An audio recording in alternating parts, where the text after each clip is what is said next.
Hi friends, welcome to அம்மி and பூமி kitchens. இன்றைக்கி நம்ம வாழைப்பூ வடை எப்படி செய்கிறது அப்படின்னு பார்க்க போகிறோம். அது கூடவே இன்றைக்கி இஃப்தாருடைய ஸ்பெஷல் என்ன அப்படிங்கிறதுமே இன்றைக்கி நீங்கள் பார்க்க போகிறீங்க. வாழைப்பூ வாங்கி அதை ஃபுல்லாக ஃபஸ்ட்டு க்ளீன் பண்ணி எடுத்துக்கணும். இந்த வாழைப்பூ பார்த்திங்க அப்படின்னா வயிறு சம்மந்தப்பட்ட எல்லா பிரச்சனைக்குமே இது சூப்பரான ஒரு தீர்வு அப்படின்னு சொல்லலாம். வயிறு சம்மந்தப்பட்ட எல்லா பிரச்சனைக்குமே இது சூப்பரான ஒரு மெடிசன். ஸோ இது வாரத்தில் ஒரு நாள் கம்பல்சரி வீட்டில் நம்ம செஞ்சு சாப்பிட்றது ரொம்பவே நல்லது. இது என்ன கொஞ்சம் ஒர்க்கு ஹெவியாகும், ஆனால் அவ்வளோ நன்மைகள் இருக்குது இதில். இந்த மாதிரி வாழைப்பூவோட அந்த இதெல்லாம் எடுத்து க்ளீன் பண்ணி எடுத்துக்கணும். கடலைப்பருப்பு ஊற வச்சுருந்தேன், அதை நல்லா அரைச்சி எடுத்துகிட்டு வந்துட்டேன். இப்போ நம்ம க்ளீன் பண்ணி எடுத்து அதை நல்லா அலசிட்டு இதை நம்ம நைஸாக கட் பண்ணி எடுத்துக்கலாம். இதை அருவாமனையில் கத்தியிலலாம் கட் பண்ணிகிட்டு இருந்தோம்னா ரொம்ப லேட் ஆகும். ஸோ ரொம்ப ஈஸியாக இந்த மாதிரி தான் நான் கட் பண்ணிவிடுவேன். அதுக்குன்னு சிசர் ஒன்று வச்சுருக்கேன். வேறு எதுவுமே அதை கட் பண்ண மாட்டேன். இந்த மாதிரியான ஐட்டம்ஸ் கட் பண்ணுறதுக்குன்னே இருக்கும் அது ஷார்ப்பாக. ஸோ அது கடகடன்னு கட் பண்ணி கொடுத்துரும், நமக்கு ஈஸியாக இருக்கும். கடகடன்னு ஃபுல்லாகவே நான் கட் பண்ணி எடுத்துக்கிட்டேன். இப்படி நம்ம கட் பண்ணும்போது ரொம்ப ஈஸியாகவும் இருக்கும், டக்குன்னு வேலை முடிஞ்சிடும். ஏன்னா நம்ம ஒன்று ஒன்றா எடுத்து கத்தி வச்சுட்டு அதை ரெடி பண்ணி கட் பண்ணுறதுக்கு ரொம்ப கஷ்டமாக இருக்கும், வலிக்கிட்டு போகும். இது சிசருன்னும் பொழுது ஒரு 4 பூவாக மொத்தமாக வச்சு நம்ம கட் பண்ணும்போது ரொம்பவே நமக்கு ஈஸியாக இருக்கும் இது. இப்போ நல்லா இதை கட் பண்ணி எடுத்துட்டேன் பாருங்கள். இது குழந்தைங்க கூட பார்த்திங்கன்னா ரொம்ப விரும்பி சாப்பிட்ருவாங்க. நார்மலாக நம்ம கூட்டு பொரியல் அந்த மாதிரி பண்ணி கொடுத்தோன்னா சாப்பிட மாட்டாங்க. இந்த மாதிரி வடையாக நம்ம செஞ்சு கொடுத்தோம் அப்படின்னா அவங்களுக்கு ரொம்ப விரும்பி சாப்பிடுவாங்க. எங்கள் வீட்டில் பசங்க அடிக்கடிக்கு இதை நாங்கள் செஞ்சு கொடுக்க சொல்லி கேட்பாங்க. நம்ம அடிக்கடிக்கு செஞ்சு கொடுப்போம். இப்போ இஃப்தாருக்குமே இது ஸ்பெஷலாக நம்மளுக்கு ஆகிடுச்சு இன்றைக்கி. இதில் கடலை பருப்பை நம்ம அரைச்சி வச்சுருந்தோம் இல்லையா, ஊற வச்சு அதை சேர்த்தாச்சு. எண்ணெய் ஆல்ரெடி தவாவில் காய வச்சுட்டேன். இது கூடவே பார்த்திங்கன்னா ஒரு கப்பு வெங்காயம் சேர்த்துக்கிறேன். நம்ம வடைக்கு யூஸ் பண்ணுவோம்ல, அதே மாதிரி தான் என்னென்னலாம் வடைக்கு நம்ம யூஸ் பண்ணுவோமோ அது எல்லாமே இதில் நம்ம சேர்த்துக்கணும். கருவேப்பிலை, கொத்தமல்லி சேர்த்தாச்சு. நமக்கு தேவைப்படுற அளவுக்கு நம்ம காரம் சேர்த்துக்கலாம். காரத்துக்கு நீங்கள் பச்சை மிளகா கூட போட்டுக்கலாம், ஆனால் அந்த பசங்களுக்கு செட் ஆகாது. ஸோ அதனால் வேண்டி நான் பச்சை மிளகா அவாய்ட் பண்ணிவிடுவேன். தேவைப்படுற அளவுக்கு சால்ட் சேர்த்துக்கிட்டேன். பச்சை மிளகாவுக்கு பதில் காரத்துக்கு நான் நம்ம வீட்டில் இருக்கக்கூடிய மிளகாய் தூளே சேர்த்துக்கலாம். இதில் நான் கொஞ்சம் கரம் மசாலா சேர்த்துருக்கேன். அப்புறம் தனி மிளகாய் தூள் 1 டேபிள் ஸ்பூன் அளவுக்கு சேர்த்துக்கிட்டேன். இது காரம் கொஞ்சம் நல்லாவே இருக்கும். பச்சை மிளகா அப்படின்னும் பொழுது வாயில் கடிப்படும், அது தேவையில்லாத டிஸ்டர்பன்ஸ் ஆகும்னு சொல்லிட்டு அதை நான் அவாய்ட் பண்ணிவிடுவேன். அது நம்ம பெரியவங்க சாப்பிட்றதா இருந்தால் தெரியாது, சின்ன பசங்க சாப்பிட்றதுக்கு அது உங்களுக்கு ஒரு மாதிரி இருக்கும். அதனால் நான் எப்போயுமே இந்த வடைகளில் பச்சை மிளகா அதிகமாக போட மாட்டேன்.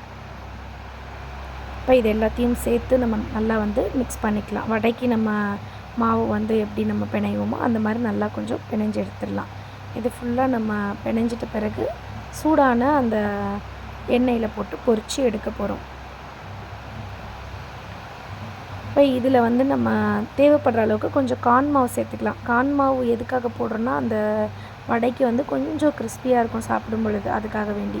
அரிசி மாவு இருந்தாலுமே 1 டேபிள் ஸ்பூன் அளவுக்கு இதில் சேர்த்துக்கலாம். ஆனால் நான் இந்த தடவை அரிசி மாவு சேர்க்கலை, கார்ன் மாவு மட்டும் கொஞ்சம் போல் சேர்த்துருக்கேன். இப்போ நல்லா பிணைஞ்சு எடுத்தாச்சு. இதில் இஞ்சி பூண்டு பேஸ்ட்டு, ஏன்னா இது கறி வடை டேஸ்ட் வரணும் அப்படின்றதுக்காக இஞ்சி பூண்டு பேஸ்ட்டும் கொஞ்சம் போல் வச்சு நான் விரவிடுறேன். அது நல்லாவே இருக்கும், சாப்பிட்றதுக்கு ரொம்ப டேஸ்டியாக இருக்கும். இது வாழைப்பூ வடை அப்படின்னு சொன்னால் யாருமே நம்ப மாட்டாங்க, அந்த அளவுக்கு நல்லாவே டேஸ்டியாக இருக்கும். இது என்னது அப்படின்னு தான் கேட்பாங்க, யாராலையும் கண்டுபிடிக்க முடியாது. ஏன் அப்படின்னா நம்ம வாழைப்பூவை ஃபுல்லாக கட் பண்ணி போட்டோம் இல்லையா, அதில் ஒன்றுமே தெரியாது, டேஸ்ட்டுமே அட்டகாசமாக இருக்கும். கண்டிப்பாக நீங்களும் வீட்டில் ட்ரை பண்ணி பாருங்கள், ரொம்பவே சூப்பராக வரும் இது. இப்போ அவ்வளோதான், அப்படியே உருண்டை பிடிச்சி ரொம்ப தண்ணி ஊற்றாமல் கரெக்டாக அந்த வடை மாவு பக்குவத்துக்கு நீங்கள் பிணைஞ்சு எடுத்துக்கணும். இந்த மாதிரி நல்லா உருண்டை பிடிச்சி நம்ம வடைக்கு தட்டி போடுவோம் இல்லையா, அது போலவே போட்டு பொரித்து எடுத்துக்கலாம்.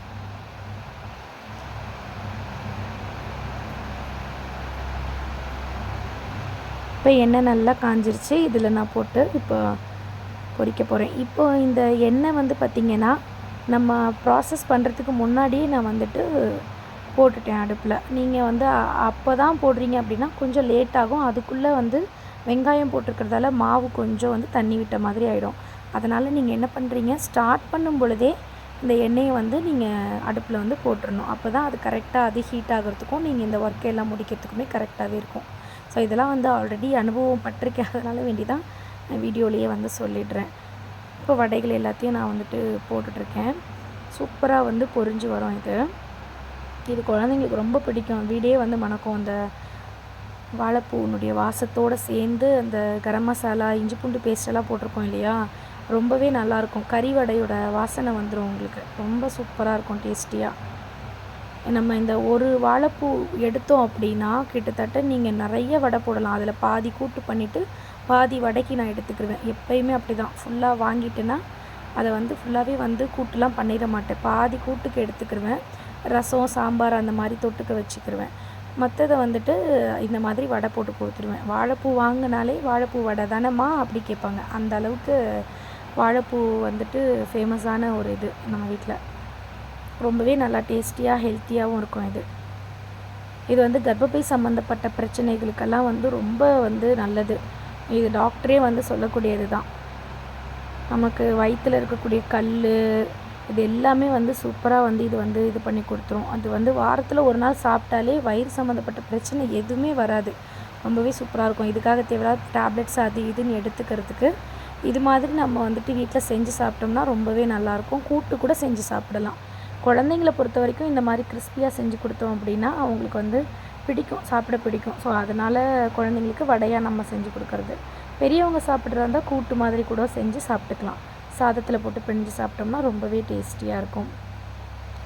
ஸோ வடையை ஃபுல்லாக பொரித்து எடுத்துகிட்டு நான் அடுத்து வந்து இன்றைக்கி இஃப்தாருக்கு வந்து நம்ம வந்துட்டு லெமன் ஜூஸ் கொஞ்சம் ரெடி பண்ணியிருக்கேன். லெமன் ஜூஸ் ஊற்ற ஆரம்பித்தேன். அதுக்கப்புறம் வந்து ரோஸ் மில்க்கு கொஞ்சம் எடுத்திருந்தேன். ரோஸ் மில்க்கு கொஞ்சம் ரெடி பண்ணியிருந்தேன். அதுவுமே எடுத்து ஊற்ற ஆரம்பித்தேன். நம்ம ஸ்டாஃப்ஸ்க்குமே வந்துட்டு பேக் பண்ணி கொஞ்சம் கொடுத்தாச்சு. அதுக்கப்புறம் நம்ம வீட்டில் ரெடி பண்ண வடை, அதுக்கப்புறம் ஹனி பன் வந்துட்டு ஹஸ்பண்ட் வந்து வாங்கிட்டு வந்திருந்தாங்க.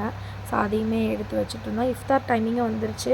கஞ்சி ஊற்ற ஸ்டார்ட் பண்ணியாச்சு. சமோசாவும் ஹனி பன்னும் வந்துட்டு ஹஸ்பண்ட் வந்து வெளிலேருந்து வாங்கிட்டு வந்திருந்தாங்க.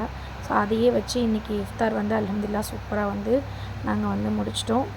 நம்ம வேலை செய்கிற பசங்களுக்குமே வந்து கொடுத்து விட்டாச்சு. கொஞ்சம் போல் வந்து ரைஸ் வந்து செஞ்சுருந்தேன், புலாவ் மாதிரி செஞ்சுருந்தேன். அதுவுமே இருந்தது. அதுவுமே பசங்களுக்கு கொஞ்சம் போட்டு கொடுத்தாச்சு. அதையும் கொஞ்சம் வச்சு இஃப்தார் வந்து நல்லபடி முடிச்சிட்டோம் அல்ஹம்துலில்லாஹ்.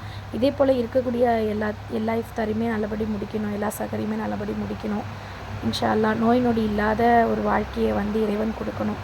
இதுபோல் மற்றவங்களுக்கு செஞ்சு கொடுக்குற அளவுக்கு உடல் நலத்தை ஆரோக்கியப்படுத்தி நமக்கு வைக்கணும் அப்படின்னு நான் இறைவனிடத்தில் பிரார்த்தனை செஞ்சுக்கிறேன். நம்மளோட வீடியோவை வந்து இது வரைக்கும் யாராவது சப்ஸ்கிரைப் பண்ணாமல் வாட்ச் பண்ணுறீங்க அப்படின்னா சப்ஸ்கிரைப் பண்ணிவிட்டு வாட்ச் பண்ணுங்கள். இன்னும் நிறைய வீடியோஸ் வந்து நம்ம போட இருக்கோம். இது வரைக்கும் சப்ஸ்கிரைப் பண்ணாமல் இருக்கிறவங்க சப்ஸ்கிரைப் பண்ணிக்கோங்க. ஆல்ரெடி சப்ஸ்கிரைப் பண்ண அன்பு உள்ளங்களுக்கு ரொம்ப நன்றி சொல்லிக்கிறேன். இந்த வீடியோவை இவ்வளோ நேரம் வாட்ச் பண்ணதுக்கு ரொம்ப நன்றி. இன்னொரு வீடியோவில் நம்ம சந்திக்கலாம். தேங்க்யூ, பாய்.